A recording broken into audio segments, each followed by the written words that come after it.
Hi everyone, this is another video, and this video is called The Guilds of London, How to Play and Review. It's by Tony Boydell. Tony Boydell is famous for another game, and that is Snowdonia. He's recently brought out a more recent game called Foothills, which is an expansion for Snowdonia, or shall we call it a standalone game, because you play it just as a two-player, whereas Snowdonia you can play with more than that. So I've actually had some coaching by a theatre director who might well be watching, and I'm just going to talk you through about what this game is about, and then in a bit more detail. So this is Guilds of London, and it's a game about trying to have the best, I guess you might say, guild master in London, and in this instance to get the most victory points. So the aim of the game is to do a number of different things, which can include objectives, trying to be the best person at plantations or the plantation, and via a combination of those things and those strategies, you can win the game. That is an obstacle. Trying to know which strategy to go for is tricky, and that is because when you look at these cards, there's something on these cards whereby everything is useful. There's rarely anything that is something which isn't extremely valuable to you. Now, there are player aids. You need these throughout the game, specifically for your first game. Generally speaking, there's some iconography which give you a bit of an idea, but it is important to realise there's quite a lot of text, so it's important to make sure you know everything before you do stuff. So the reason why I say an obstacle is because you can use cards in one of two ways, and I'll finish setting up the game in a moment. You have something on the front of a card, which in this instance is to move somebody and maybe move somebody off instead, and there's a cost for doing that. Instead, you can just get rid of a card and get a coin, or basically spending a coin to do something. So an example of this card is if you wanted to move X amount of, say, workers, and I'll explain all about that in a moment, you'd be having to take another card in your hand, which in this case is moving somebody, but for the sake of argument, you're spending it as a coin to trigger this ability. In this instance, just do it once. Or you could say, for one coin, move somebody, which again, I'll show you why that could be useful to you by doing that. So, setting up the game isn't too tricky. Let me take out the player boards. So these go to everybody. So I'll just chuck those down on the floor for the time being. You've got everything in the bag, which I'll set up in a moment as well.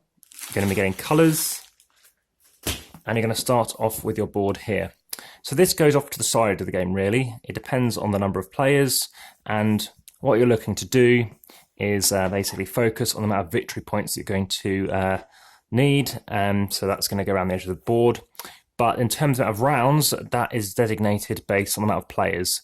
So in a 3-player, you're playing 15 rounds. In a 4-player, you're playing 12, as an example.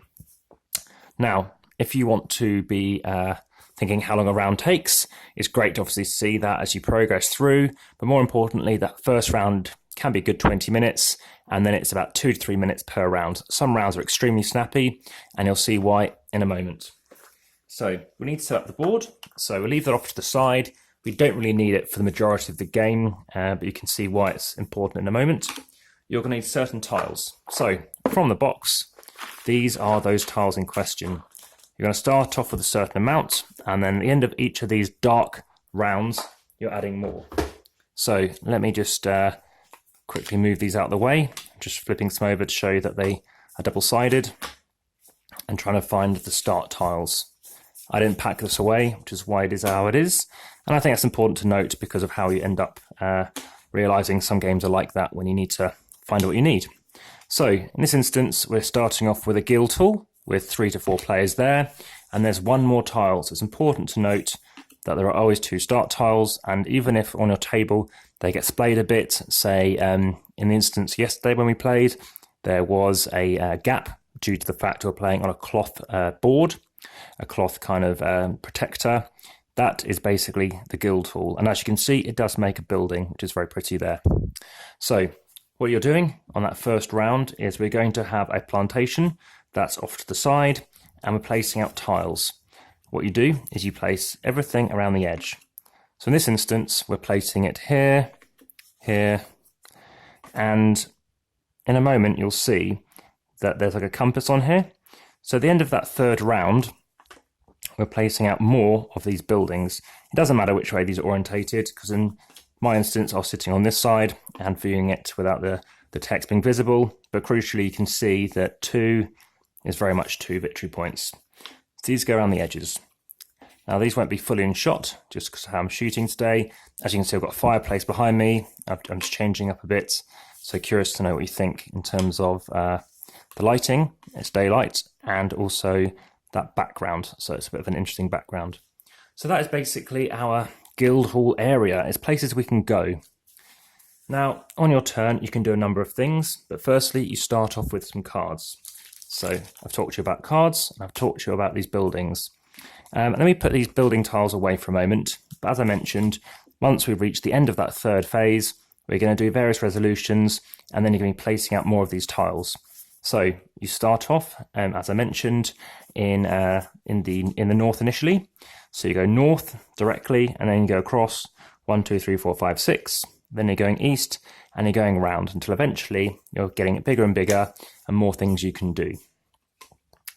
So you're going to need some of these counters.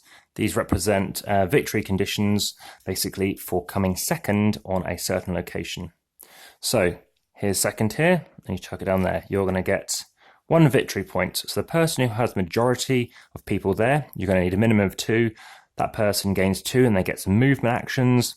The other person gets 1. This person gets a neutral worker, and you'll see why they could be of use in a moment as well. Whereas the person who comes first would get 4 victory points, 2 victory points here, and this instance, this is second, yep, they get 4 victory points. So sometimes coming second can be better, but well, it looks like it's better, at least based on outright victory points, but there are some differences. On these cards, you'll also see there's some different symbology, and that's important because you can go for victory points that way. My victory card condition stated 2 victory points per blue tile that I control. You control it by having, for example, dominated in that particular guild at the end of a round.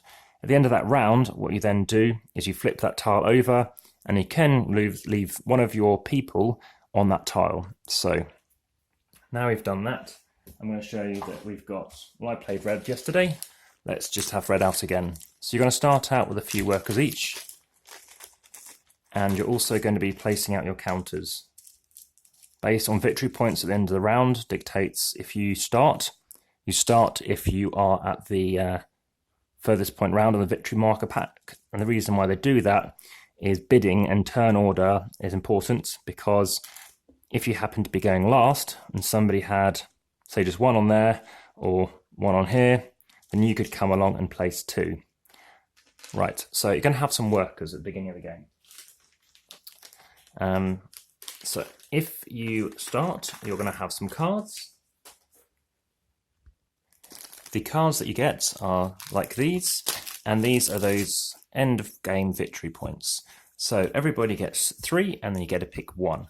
So in this instance, I can get 1 victory point at the end of the game if a worker is on the plantation. I'm being very generic with the phrase worker. It's a liveryman pawn, but pawn, meeple, whatever you wish to call them. So you're going to get some of these. Now, when I laid out these tiles, I put the Church of St. Lawrence here.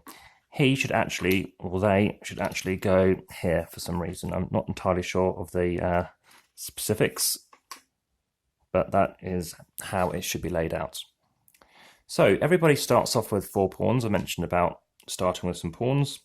You're also going to take 2 neutral workers.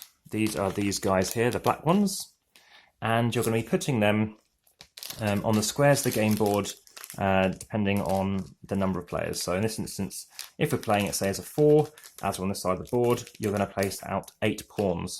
The rest of them go back in a box. They won't be needed. So basically, it's 2 per player. That's all you need to worry about. And the squares they go on is specific, so it's going to be laid out that's always at the bottom. Now, these are random, these tiles, but they are always these 4. Oh, sorry, not there. Think of something else. 2, 3, 4. So they're going to go up there. You get the idea. I won't put the others out for now, as I'm keen to show you how long setup takes, but by explaining it, I think we're getting there. So the round marker we're also going to be placing out. It comes, and it should come in the same bag as where you get your neutral workers from. And you're going to chuck that out as well. So that's that compass that I referred to as well, and that's going to go on here. Actually, that compass that I refer to, there's a multitude of little pieces you can use in this game. That goes there, that is your movement of rounds, and this goes in that compass square that we mentioned earlier. So, those action cards, I talked to you about how to use these coins, these cards for various things. So you can open them up and take 6 each. And then you can do what you wish on your turn. So that's recapping back about essential abilities. It's about you're using stuff on your turn, trying to figure out when's best. So on your turn, you'll have 6 actions. You could use an action to get someone in your guild hall. At the start of the game, I mentioned everybody starts off with 4. So on your turn, you could be spending cards, such as a card like this, to move him or her to that location. That can be important because you might have an end game victory condition associated with compasses. So you might say, I'm going to spend one of those to go there, and then I haven't got anything else, so you're waiting on somebody else to go there. It could mean that there's a tie, but say we go here instead, as we ideally want green, so you can take numerous things here. So green, and we spend another green, and then we spend another green. So we're definitely going to win that because we've got 3 as an example. And depending on the game, people will come and join you and just claim up on those other victory points. In other games, people don't have the interest, and it comes maybe down to the cards that you have. So we've spent some cards to do that. We can hold on to the rest, or we can do something else. We might want to get some more pawns out. So you spend a card as a coin to bring out another one of your liveryman pawns. So they're now down here. So that's maybe all you want to do, and then you draw up 2 cards. You draw up 2 because you've spent some cards this round. The alternative is you have only, say, got 2 cards left at the end of the round. You want to wait for some better cards or do lots of things on a turn, such as do this, or wham something down, especially if you're last on victory points as you're turning last, because if you don't pay any cards, you draw 4 cards. That's important because if you're not playing cards and you're drawing cards, your next round could be a lot more viable. Your turn is very quick, and it can make the round very quick if everyone's just drawing 4 cards. So what happens at the end of, say, that third phase? At the end of the third round, we get to check, at the end of each round, to see if anything's going to happen here. If you happen to pick up a neutral worker, you could use that to resolve something. So another thing you can do, we've talked about getting these points here, is if you happen to complete one of these things, so we had 2 on here, you can choose what to do. You can flip that back. 1 goes back here, and 1 can go on here. That person might have some victory conditions about trying to have compasses at the end of the game. You can also get victory points if you're adjacent to another one of your tiles, or let's call them guilds. So if we wanted to, we might not. We might have a card relevant to a ship. Now, a ship card lets us go over to the plantation. And there are a number of things that can let you go there. Why is that important? Well, we do need the tile out for it. But importantly, when you go to the plantation, what you end up doing is getting victory points. So that's a 3-player. Is this the 4? So in this case, it's 3-player. But as an example, you're going to get something. You're going to get 3 action cards. So that could be better than 3 victory points, because typically one of these action cards give you 2 victory points for doing stuff you're doing anyway. So let's go and stick that on there. So if I wanted to, I might have a card that allows me to put people on that location. At the end of that third round, whoever has the most will then gain victory points. So, or whatever it might be, the condition. So I've got 3, somebody else has 2, etc. I'll gain 3 cards, the next person gains 3 victory points.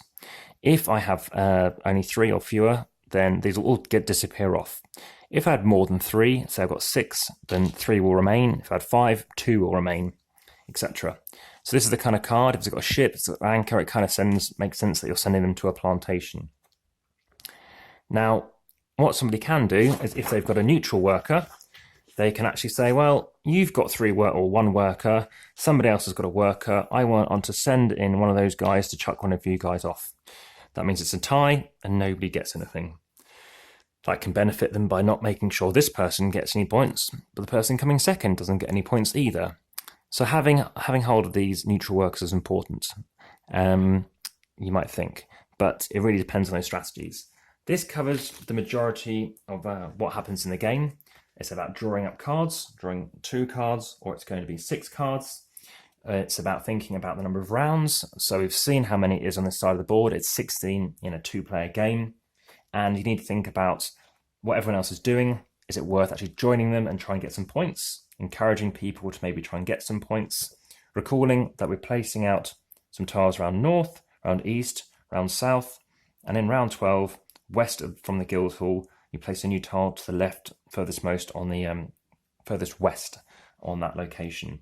So in terms of final scoring, you'll score 1 victory point for each pair of orthogonal adjacent tiles. So imagine this is just how it is. You could get, well, in this case, 1, 2. It could be 1, 2, 3. But you've got to have a master pawn on there. So you've got to flip it over and have a pawn on there too. Aside from that, if you have a score, you have them so these come out and you've got 1 here and 1 here. They've all been flipped. You've got a master on each of them. That's 4 victory points because it's 1, 2, 3, 4. And again, the highest person of victory points will win. But in a tie, the person with the most mayoral reward cards will win. If there's still a tie, then all players win. Now, I happen to have 5 of those victory kind of guilds cards, and I didn't do too well. It wasn't the winning strategy. The person who seemed to take an early lead seemed to be able to dominate. They did have a lot of those neutral pawns, and that may have been a winning idea. The bag here comes with obviously lots of options in terms of this. You can see there are lots of different layouts as well. So plenty of variability, and yes, it's a very much enjoyable game. I've heard I think it's best as a 4. I can see there's a lot more potential, say, conflict. Things could complete quicker potentially. So lots of opportunities there. So the Guilds of London, it's a game that might appeal to, I guess you'd say, Euro gamers. There aren't any dice in this game. Like I said, these cards are very good, and trying to decide whether or not you just want to save on stuff. So one of the things I did was anything that costs money, i.e. with cards, I chose not to use. My strategy was, well, let's go cheap and efficient and just use those cards to send them on plantation workers. So I was sending loads on there. Ideally not too many. So 3 might let me win, but maybe I could have won with 0 or 1. People who seemed to do well were people who went for these. You're getting outright victory points early on, and whilst my score was like languishing around here, I almost doubled it or more so in those victory points at the end. I thought that was a good idea, because going for something whereby they're not certain how many points I'm going to be having seemed really preferable. Having said that, I think people may have been a bit wary about what was going on and thought, because I don't know how many victory points you could be getting, I'm going to mess with them now. So there's something to bear in mind, but overall the scoring was still quite close. I think it was in between about 40 and I think 55. So there was some room for error. There's one last thing which can help control things as well, and that's the beadle, which I'll come on to in a moment. As you can see, it's a board that you make as you go along. You have some interesting cards, and they're depicted with a little letter at the bottom corner. So you look for that letter, and you're going to find that in the rule book or in the player aids that you get. Only 2 come in the game, which generally is fine. It's quite a thick card, and it can tell you down the bottom where exactly you could be using those victory points for. You do go through that deck quite a few times, as I've noticed, which is useful. Useful because something that you didn't need early on could well come up again. Having said that, you shouldn't necessarily assume that it's going to be there. So, in terms of how games go and how the gameplay was, I was impressed. It was a game I had heard of a few times. Just because I'd heard about it doesn't mean I was going to necessarily expect it to be any good. The naming and the use of some of the, shall we say, the more politically incorrect uses of things was interesting. I guess to a degree there's some theme going on there, but its necessity I question to a degree. Really thinking about those cards though is the real meat of this game though, I find. So in terms of that beadle, we've seen that there is a nice shiny man with a hat. Now, the beadle is something you can get by playing out cards. And as you've seen on some of those cards, you can actually move your workers around, so trying to get them next to somebody else. That's important because you've seen you can get victory points that way. I chose to never move my worker around. In fact, I believe you can move other workers. So it's something to bear in mind, to really mess with them. And you also need to remember to keep the engine going in terms of getting those liverymen on the board by spending cards and dealing with the outcome of that. So the beadle, what he'll be doing is moving to the lowest guild number on it. You may have seen on the corners, they do have some values down the bottom. So that's important to note because they'll actually aid towards completing this objective. The other thing is, as a bit of a mix-up to the game, is you can actually place out the compass out where relevant to point actually where north is. So that's a nice variant to the game as well. So that is Guilds of London. We also have the board down here. You obviously can play it 2 to 4. With a 2-player, you don't put out those extra tiles that I was showing. But as a game from TMG goes, this is a one worth considering. It's been out a little while now, and I think it's pretty reasonable. And time to weigh. So this is a medium to large size box. I guess medium is the phrase, as a Kallax-sized Ticket to Ride game is medium to large, as they put it. So let's see what the weight comes in at. Make sure it is visible in shots. There we go. So 0 at the moment. Guilds of London brings us in at 1257. So a little something to consider carrying around. It definitely has some weight to it, but you might want to consider Guilds of London. Thank you very much for watching. Please do support and subscribe, and I look forward to seeing you again on the next one. Goodbye.